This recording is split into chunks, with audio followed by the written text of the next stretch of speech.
Now, of course, not to be ugly about Western ideology, but let's just concentrate on secularist, colonialist mentalities.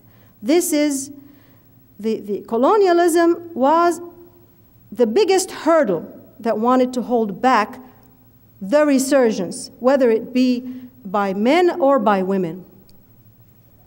So for some time, from 1882 till 1952, for example, Egypt was colonized, and the whole Middle East was colonized. And I'm sure also Asian countries were colonized.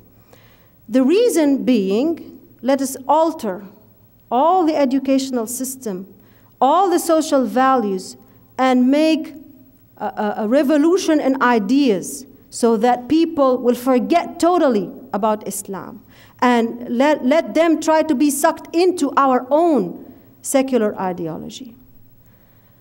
But وَيَمْكُرُونَ وَيَمْكُرُ اللَّهُ وَاللَّهُ خَيْرُ الْمَاكِرِينَ. This did not continue because, as we all know, independence of each country took place. And during the time, in the 1930s, we find that in Egypt, for example, someone like Hassan al-Banna came up and said, well, you know, Islam is not just a religion of the mosques. Islam is also on the streets. Islam is in the political process. Islam is everywhere.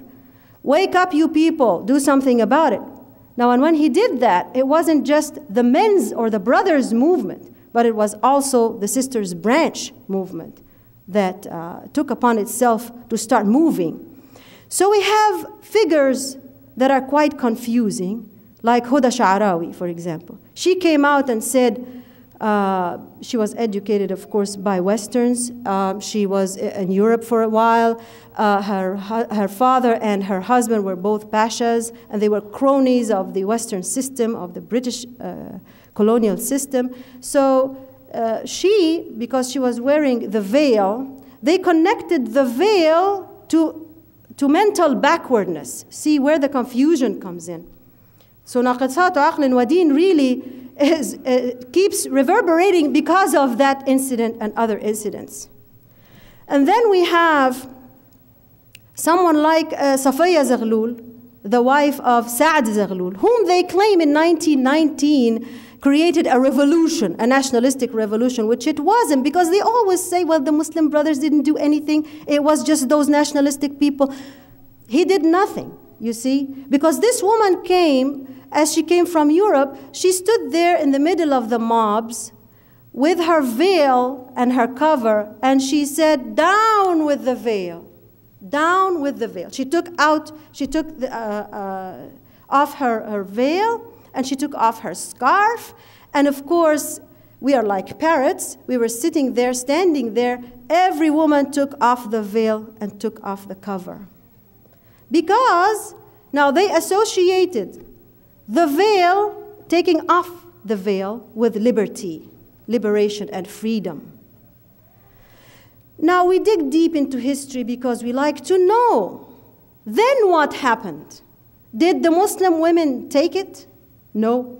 Someone like Zainab al-Ghazali said, listen, Huda Sha'arawi, I'd like to be your buddy and I'd like to be your friend, although I'm invited by you in this union to have, to be a leader of the movement and so on, and you love me and I love you, but we respect each other, but then I have my own Islamic values and you have your own secularist values. So we have to draw a line between the two.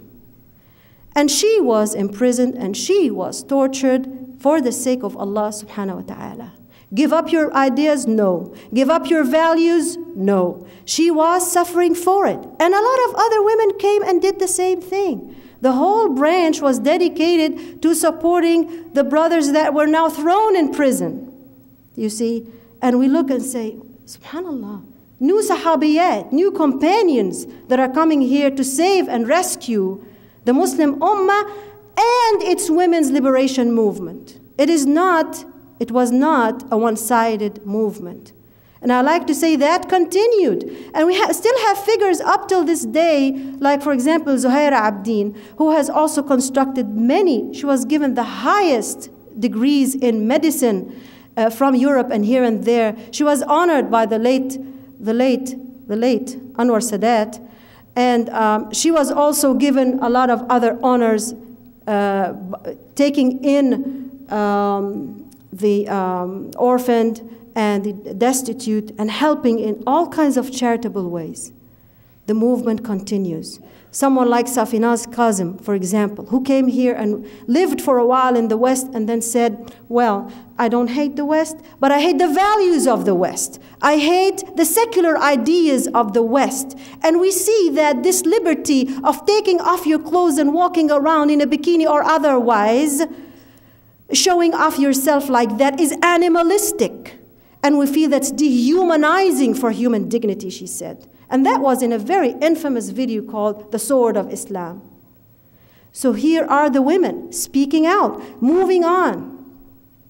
We have a similar challenge nowadays. We have a more awful challenge, in fact. I want to really scare you about this.